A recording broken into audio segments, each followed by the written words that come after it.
आइए अब आपको अपनी ये रिपोर्ट दिखाते हैं और ये जानने की कोशिश करते हैं मिलकर कि महाकुंभ हादसे के मुजरिम कौन है। इस स्पेशल रिपोर्ट में देखिए।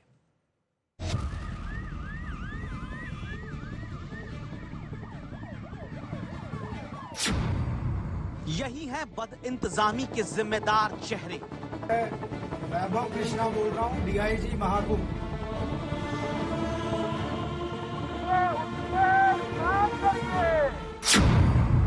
मुस्तैद रहते अफसर तो नहीं होता।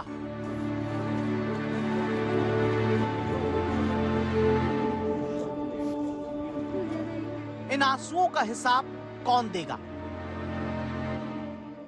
जिम्मेदारों की घोर अंधेरगर्दी से लोगों की जिंदगी में छाए इस अंधेरे का कलंक कैसे धुलेगा? आखिर कब तक जिम्मेदारों का नकारापन आम लोगों की यूं बलि लेता रहेगा? सवाल बड़ा है, क्योंकि महाकुंभ में शानदार व्यवस्था का दम भरने वाले जिम्मेदारों के कागजी दावे ताश के पत्तों की तरह धराशायी हो गए। आस्था की सबसे बड़ी डुबकी का मौका आया तो लोगों को भगवान के भरोसे छोड़ दिया गया। अगर व्यवस्था चाक चौबंद थी, 10 करोड़ से ज्यादा श्रद्धालुओं के क्राउड मैनेजमेंट की पूरी तैयारी थी, तो हादसा कैसे हो गया? अब इसका जवाब इन जिम्मेदारों को देना है। नाम है भानु भास्कर, एडीजी। नाम है विजय विश्वास पंत, मंडलायुक्त प्रयागराज। नाम है विजय किरण आनंद, मेला अधिकारी। नाम है वैभव कृष्ण, डीआईजी महाकुंभ। नाम है राजेश द्विवेदी, एसएसपी महाकुंभ। इन्हीं के कंधों पर महाकुंभ की तैयारियों की पूरी जिम्मेदारी मुख्यमंत्री योगी आदित्यनाथ ने सौंपी। हादसे के पहले तक यही अफसर बार बार पुख्ता इंतजामों का दावा करते थे, लेकिन हादसे के बाद अपनी नाकामी पर पर्दा डालने के खेल में जुट गए। आज एक तरफ गम है, गुस्सा है, अपनों को खोने का दर्द है। दूसरी तरफ महाकुंभ की बागडोर संभालने वाले अफसरों की बेशर्म चुप्पी है। इतना बड़ा हादसा हो गया, भगदड़ में तमाम श्रद्धालु मारे जाते हैं, लेकिन अफसर अपनी लापरवाही छिपाने में जुट जाते हैं। तस्वीरें चीख चीख कर गवाही देती हैं कि हादसे की वजह बदइंतजामी है, लेकिन डीआईजी महाकुंभ वैभव कृष्ण कहते हैं एक अफवाह से हालात बिगड़ गए। सवाल यही कि हालात आउट ऑफ कंट्रोल क्यों और कैसे हो गए? हमारे साथ वैभव जी है, आज तक पर इस समय मौजूद हैं। वैभव जी, जो घटना सुबह हुई थी उसमें क्या जानकारी सामने आई है, किस तरीके की पूरी तरह भी? हम लोगों ने बात की है अपने भी लोगों से जो वहाँ पे ड्यूटी पे थे और जो और लोगों से, तो संभवतः इस तरीके की घटना रही है कि एक चेंजिंग रूम के गेट से कुछ भीड़ टकराई और उससे वो गेट गिर पड़ा उनके ऊपर, जिससे पैनिक उत्पन्न हो गया। क्योंकि जो घाट होता है उस पर स्थिति ऐसी रहती है कि कुछ लोग कपड़े उतार रहे होते हैं, कुछ लोग उस प्रक्रिया में होते हैं और जगह कम होती है, तो कोई भी पैनिक जो है वहाँ पे हादसा कर सकता है। तो संभवतः ये कारण रहा और बाकी डिटेल में हम दिखा रहे हैं। तो क्या अभी कोई कैजुअलिटीज कितनी रिपोर्ट हुई है, कितने लोग घायल? आधिकारिक रूप से आपको बता देंगे। अभी हमारी प्रेफरेंस वो जो लोग इंजर्ड थे उन्हें बेसिकली ट्रीटमेंट दिलवाना था और बाकी हम लोग आपको आधिकारिक कोई लापरवाही आपको लगती है अभी सामने आई है? अब देखिए, इतना बड़ा व्यवस्था है, 10 करोड़ का भीड़ नियंत्रण। हादसे के बाद जिम्मेदारों ने अपनी नाकामी को दूध में पड़ी मक्खी की तरह निकाल दिया। फिल्मी सीन की तरह शूट किए गए वीडियो को जारी किया गया, ये दिखाने की भरसक कोशिश की कि इन्होंने अपनी जिम्मेदारी पूरी निष्ठा से निभाई।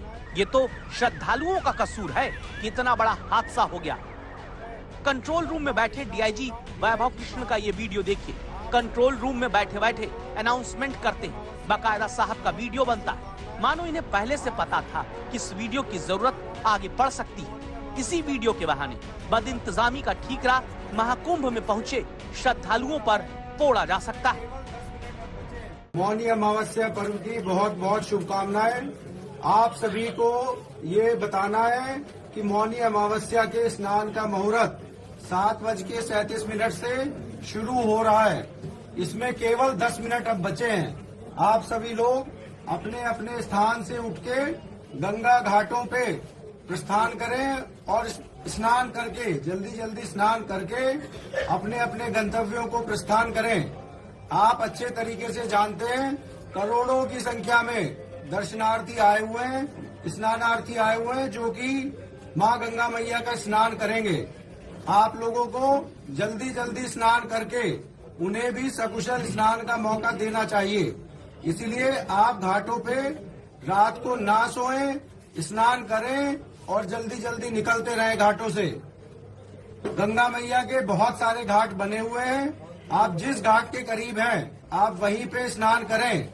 पूज्य संतों ने सभी घाटों के लिए आप लोगों से अपील की है कि सभी घाटों पे आप जिसके जहाँ पे करीब हैं वहीं पे स्नान करें। डीआईजी साहब की जिम्मेदारी भारी भीड़ को कंट्रोल करने की थी, लेकिन साहब कंट्रोल रूम में बैठे रह गए, श्रद्धालुओं को अपने हाल पर छोड़ दिया। वहीं प्रयागराज के मंडलायुक्त विजय विश्वास पंत भी मानो खाना पूर्ति के लिए मेले में नजर आए। हाथ में लाउडस्पीकर थाम कर अनाउंसमेंट किया और जिम्मेदारियों से पल्ला झाड़ लिया। यानी महाकुंभ में आए श्रद्धालु अपनी जान माल के खुद जिम्मेदार। महाकुंभ के इन जिम्मेदारों का कोई लेना देना नहीं। सभी श्रद्धालु सुन लें, यहाँ लेटे रहने से कोई फायदा नहीं है। जो सोवत है सो खोवत है। उठिए स्नान करिए और ये आपके सुरक्षित रहने के लिए बहुत आएंगे और भगदड़ मचने की संभावना है। आप पहले आ गए हैं तो आपको सबसे पहले अमृत मिल जाना चाहिए। सभी श्रद्धालुओं से करबद्ध निवेदन है, उठे सोए ना। इससे भी शर्मनाक तो ये कि महाकुंभ के एसएसपी राजेश द्विवेदी ने तो भगदड़ हुई है इसे ही नकार दिया। सोचिए, ऐसे अफसरों पर महाकुंभ की जिम्मेदारी है तो बद इंतजामी को कौन रोक सकता था। कोई स्टैम्पीड वाली बात नहीं थी, बेसिकली ओवर क्राउडिंग हो गई थी जिससे कुछ श्रद्धालु घायल हो गए थे। और अभी जैसा आप देख रहे हैं स्थिति पूर्णतया नियंत्रण में है। किसी भी अफवाहों पर ध्यान न दिया जाए। मेरी अपील है श्रद्धालुओं से कि जहां भी जिस रास्ते से आए हैं, जो भी तमाम घाट उनके लिए खुले हुए हैं उसमें स्नान करें और सुगमता से अपने घर जाएं। शीघ्र ही अमृत स्नान प्रारंभ होने वाला है और पूर्णतया सकुशल उसको संपन्न कराया जाएगा। ठीक सामने हमारे अरावत घाट है और वहाँ भारी संख्या में लोग स्नान कर रहे हैं। इसी तरह से ओल्ड जीटी है, हरिश्चंद है, नागवासुकी है, बहुत सारे घाट हमने डेवलप किए हैं और सभी पर सुगमता स्नान हो रहा है। हकीकत यही है कि मौनी अमावस्या के मौके पर क्राउड मैनेजमेंट का पूरा सिस्टम फेल हो गया, जबकि एडीजी भानु भास्कर के कंधों पर क्राउड मैनेजमेंट की पूरी रणनीति तैयार करने का जिम्मा था। मौनी अमावस्या से पहले एडीजी भानु भास्कर यही दावा करते थे कि सब कुछ कंट्रोल में है, लेकिन हादसे का शिकार बने लोगों का कहना है यहाँ सब कुछ भगवान भरोसे था। पुलिस प्रशासन की व्यवस्था का नामो निशान नहीं था। मतलब यही है कि जो जिम्मेदार थे वही भगदड़ के कसूरवार हैं।